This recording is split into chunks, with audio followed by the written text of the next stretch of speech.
Bonjour camarades et ravi de nous retrouver une fois de plus autour de cette chaîne pour parler de l'actualité de notre pays.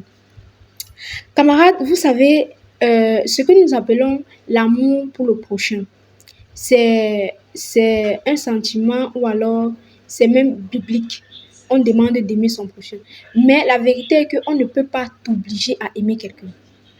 Si tu veux comprendre de quoi ils sont en train de parler, écoute cette vidéo. Grégoire, tu amènes un tableau, s'il te plaît. Alors, je vais vous envoyer au tableau pour nous esquisser un croquis.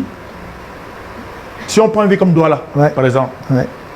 Donc, prenons Yaoundé, on est à Yaoundé. Bon, prenons Yaoundé ou Douala. L'une ou l'autre, mais prenons Douala. Ok, prenons Douala. Prenons Douala. Alors, j'ai tout prévu en fait. Donc, parce que quand je disais que c'est fini, je me disais, je ne peux pas laisser la question là comme ça. Là. Donc, ça, ce sont des marqueurs. Voilà. Donc, vous en avez plusieurs, bleu, rouge, noir. Et il y a un tableau. Voilà. Donc, pour une fois que j'envoie un professeur au tableau, voilà.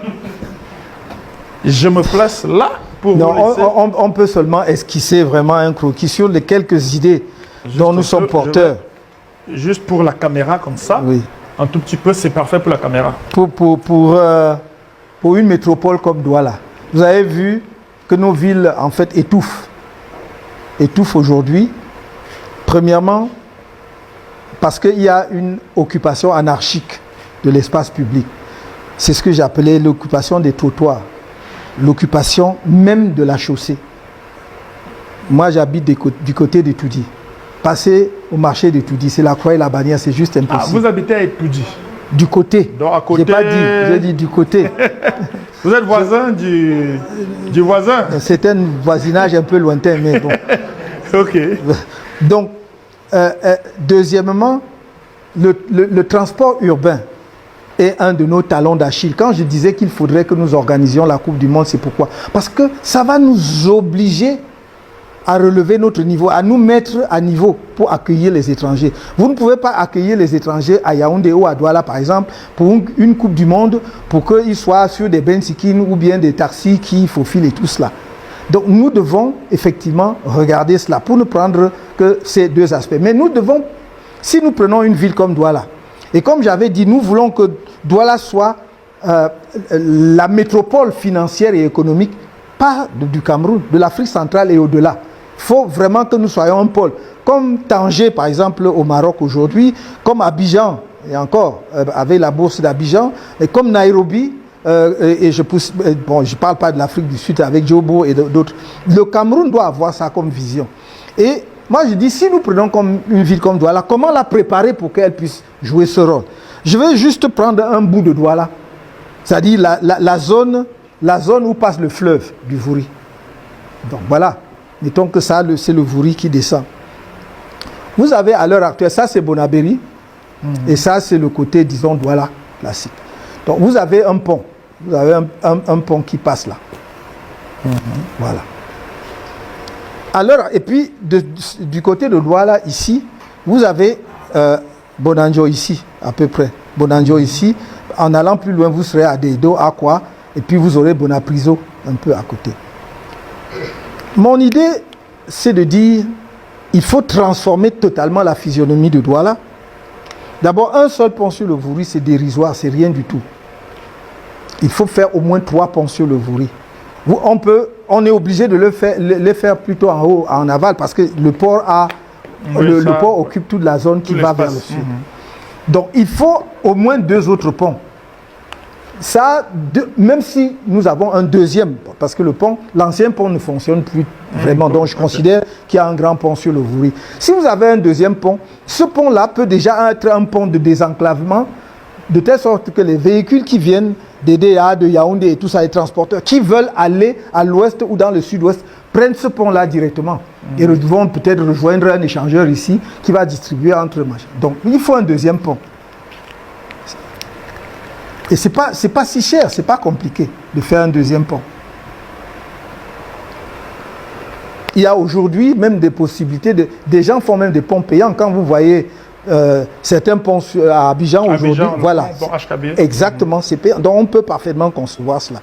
Et donc, ça va à la fois fluidifier la circulation sur ce pont, mais également désenclaver en termes de circulation Aquanor qui est complètement bouchonné. Bon, ça, c'est la première chose. La deuxième chose, c'est que moi, je souhaiterais que le plateau Jos soit un peu comme notre Manhattan. Et c'est pour cela que, personnellement, je pense qu'on doit fixer, il doit y avoir un coefficient d'occupation de sol, c'est-à-dire y compris la hauteur des immeubles. Moi, si j'étais en capacité de dire, il n'y aurait pas d'immeuble de moins de 15 étages là-bas. Okay. Parce que ça va être un centre financier. C'est là aussi que vous projetez votre image. Comprenez?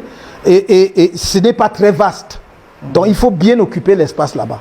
Donc ça, c'est vraiment une zone de grands immeubles, de tours ici. Et l'autre chose, c'est que maintenant, il faut valoriser cette rive de Bonabéry, qui est moins occupée qu'ici. C'est-à-dire qu'il y a même des habitations. Mais comme ce n'est pas des habitations, souvent en matériaux définitifs ou de très grande hauteur, on peut réformer, on peut réaménager sur le plan urbanistique. Ça veut donc dire qu'on peut là aussi développer des constructions en hauteur pour qu'il y ait une liaison avec ici. Comme un deuxième centre d'affaires. Exactement, pour qu'il y ait une liaison. Parce que vous ne pouvez pas le faire ici, c'est la mangrove.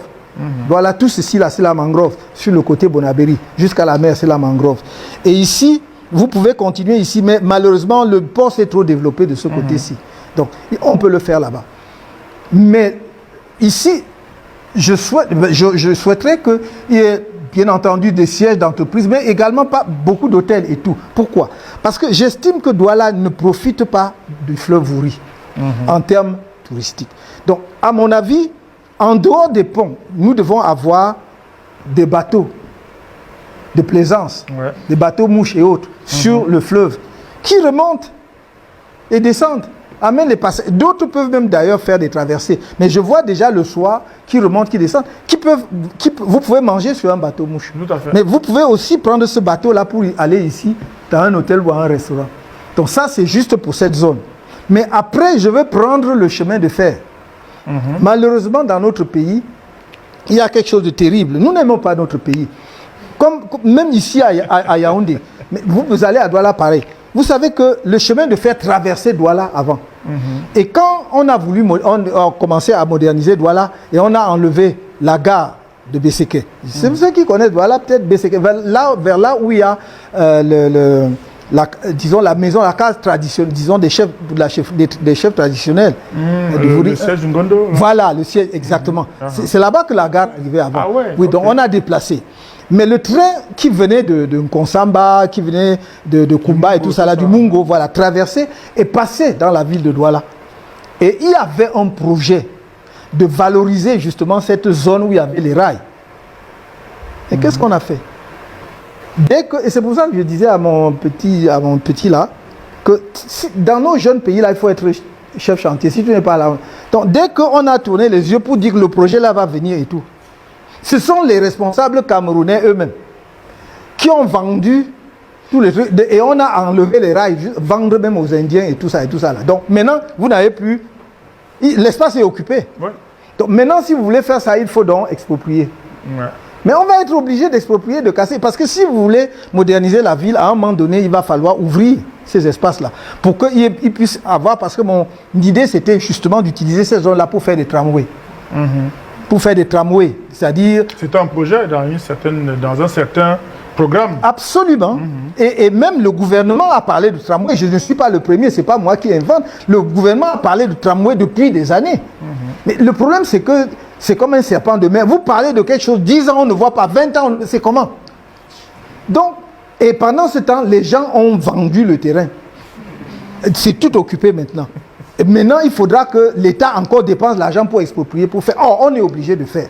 Vous ne pouvez pas régler le problème de circulation à Douala sans ouvrir des modalités de transport comme le tramway. Je dis pas tout de suite le métro, parce que le métro, le sol de Douala est très meuble, c'est-à-dire c'est sablonneux. Donc on peut toujours faire le métro, on fait même les trucs sous l'eau, mais ça va nous coûter beaucoup plus cher. Faisons la politique de nos moyens. Faisons d'abord les transports en surface. Donc on pouvait faire le tramway, qui porte plus qu'un bus ordinaire. Et ça, il faut le faire. Et moi, je vois bien un tramway ou un chemin de fer qui va partir donc, de Bonanjo, enfin de là, jusqu'à Japoma. Pour Douala, pour dire c'est un désastre pour nous. Quand quand vous vous posez, quand vous arrivez à Douala par avion le jour, s'il y a un étranger, vous avez envie d'entrer sous votre siège. Parce que vraiment, les bidonvilles, les machins que vous voyez à côté de l'aéroport, ce n'est pas possible. Des trucs dans l'eau, vers là où l'avion était tombé, là, dans la Mango. Banga Pongo. Banga Pongo, merci. Il faut régler ça. Sans compter même les gens qui maintenant sont dans l'aéroport. Depuis des années, j'ai entendu encore le maire de Douala dire dernièrement qu'il faut qu'il enlève ça. Ouais. J'espère qu'il va y arriver. Parce que c'est la politique qui empêche ça. Ce n'est pas qu'on ne peut pas... Ce sont nous-mêmes, enfin pas nous les hommes politiques, ce sont les responsables publics qui jouent. On veut faire ceci, on va monter ensuite les gens pour qu'on dise que oh, ça veut dire... Non, c'est notre pays à nous tous. Où est-ce qu'on a déjà vu un aéroport international, le premier aéroport international du pays, avec des constructions? Vous êtes déjà allé à l'aéroport de Douala? C'est les boutiques, les bidonvilles, les baraquements, c'est là dans l'aéroport. Est-ce que nous allons vivre avec ça? Donc c'est pour cela que le fait de dire nous allons organiser les Jeux Olympiques, si ça nous était attribué avec les autres, c'est un défi qui nous est lancé en tant que Camerounais et nous devons relever ce défi. Voilà un peu ce que je peux encore développer. Si tu viens d'arriver sur cette chaîne, je te prie de t'abonner, de liker, s'il te plaît, like la vidéo parce que lorsque tu likes la vidéo, ça sécurise la vidéo et ça permet également de moi de savoir que ma communauté s'agrandit. Surtout, puis sur la cloche de notification pour toujours être alerté lorsque je mettrai de nouvelles vidéos en ligne. Mes camarades, est-ce que vous voyez avec la passion avec laquelle professeur Moïse Kamto parle du Cameroun?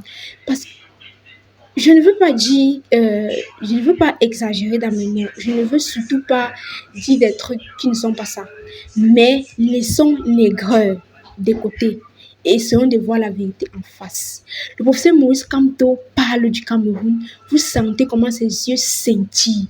Il parle avec tellement de passion. Lorsqu'il parle, tu te retrouves en train de rêver, tu te dis waouh!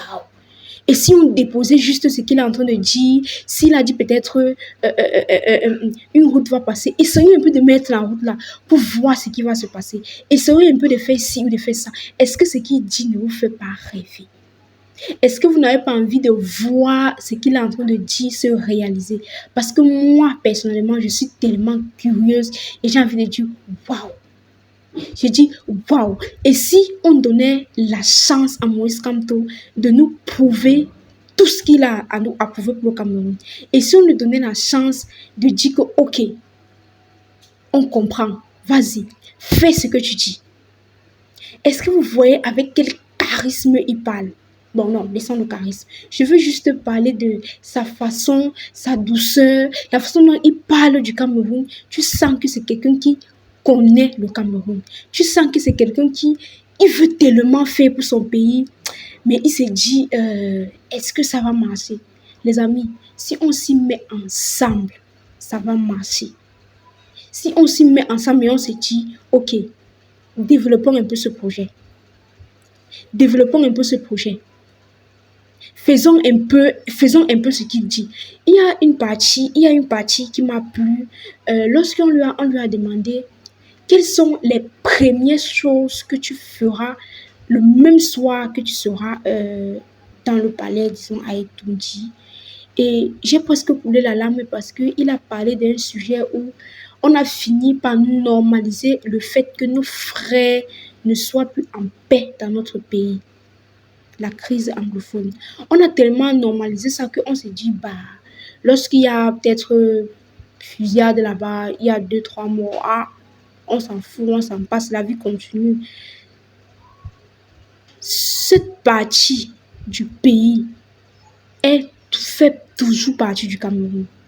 Et nous devions tout faire pour que ces personnes, ou alors, moi je me dis, ils ne sont pas si en colère que ça. Moi, je pense que peut-être ils se disent que non, ils ont été oubliés, ils ne font plus partie du Cameroun, parce que ce sont nos frères. On doit les ramener à la maison. Si tu es arrivé jusqu'ici, ça veut dire que tu as été impressionné par la vidéo. Donc, n'hésite pas de t'abonner, de liker et d'appuyer sur la petite notification. Merci et à très bientôt.